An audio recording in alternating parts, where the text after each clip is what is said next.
Like millions of Americans, I learned of the tragic events in Arizona on Saturday, and my heart broke for the innocent victims.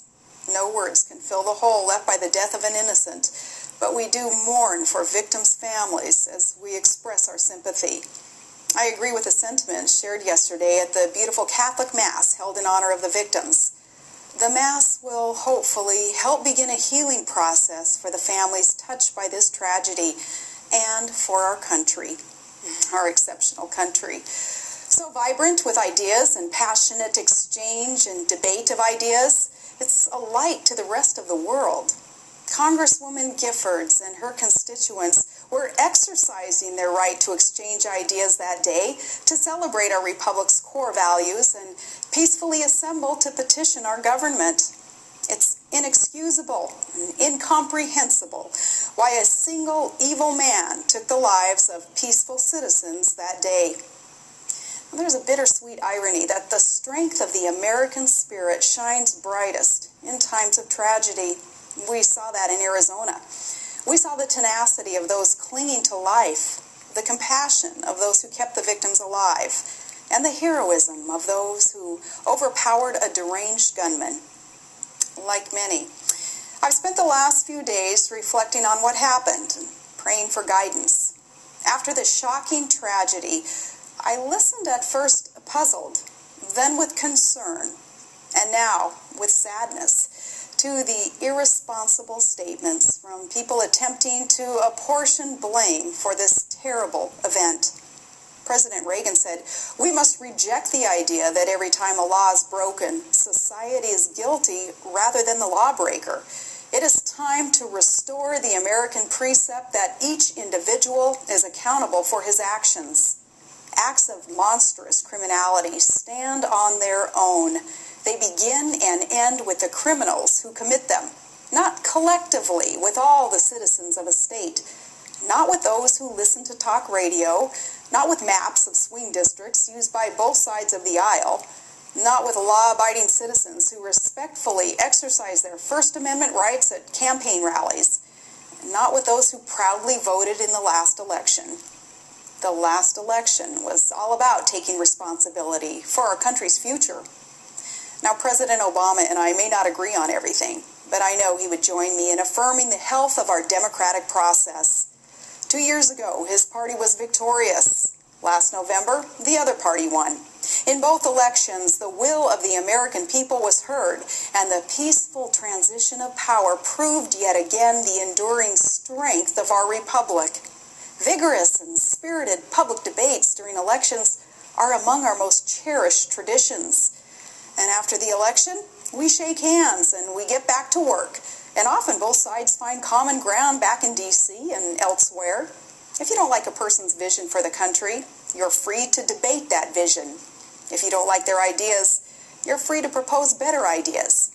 But, especially within hours of a tragedy unfolding, journalists and pundits should not manufacture a blood libel that serves only to incite the very hatred and violence that they purport to condemn.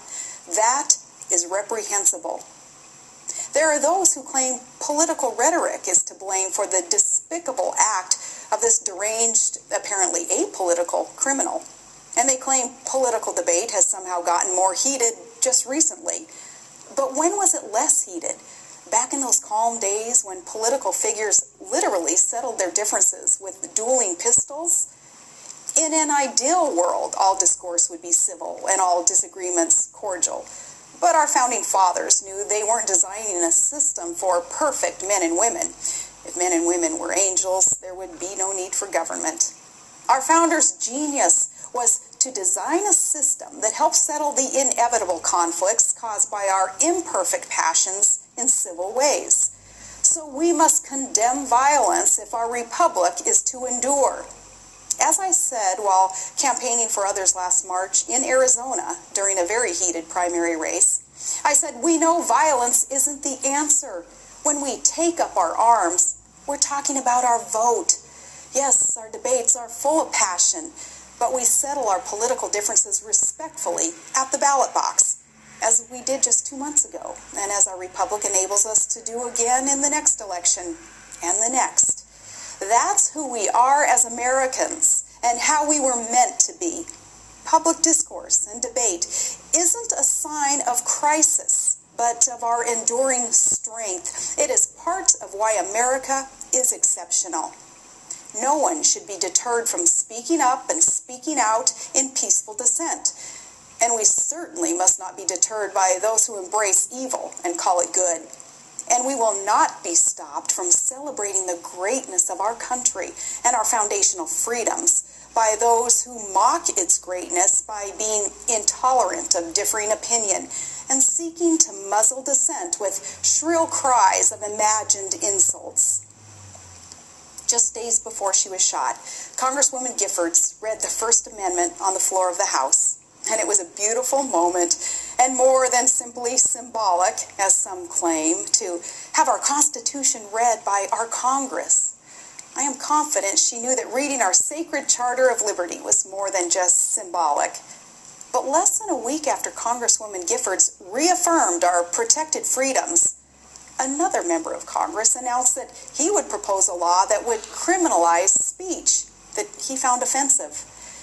It is in the hour when our values are challenged that we must remain resolved to protect those values. Recall how the events of 9/11 challenged our values, and we had to fight the tendency to trade our freedoms for perceived security. And so it is today. Let us honor those precious lives cut short in Tucson by praying for them and their families and by cherishing their memories. Let us pray for the full recovery of the wounded, and let us pray for our country. In times like these, we need God's guidance and the peace He provides. We need strength to not let the random acts of a criminal turn us against ourselves or weaken our solid foundation or provide a pretext to stifle debate. America must be stronger than the evil we saw displayed last week. We are better than the mindless finger-pointing we endured in the wake of the tragedy. We will come out of this stronger and more united in our desire to peacefully engage in the great debates of our time, to respectfully embrace our differences in a positive manner, and to unite in the knowledge that though our ideas may be different, we must all strive for a better future for our country. Yes, may God bless America.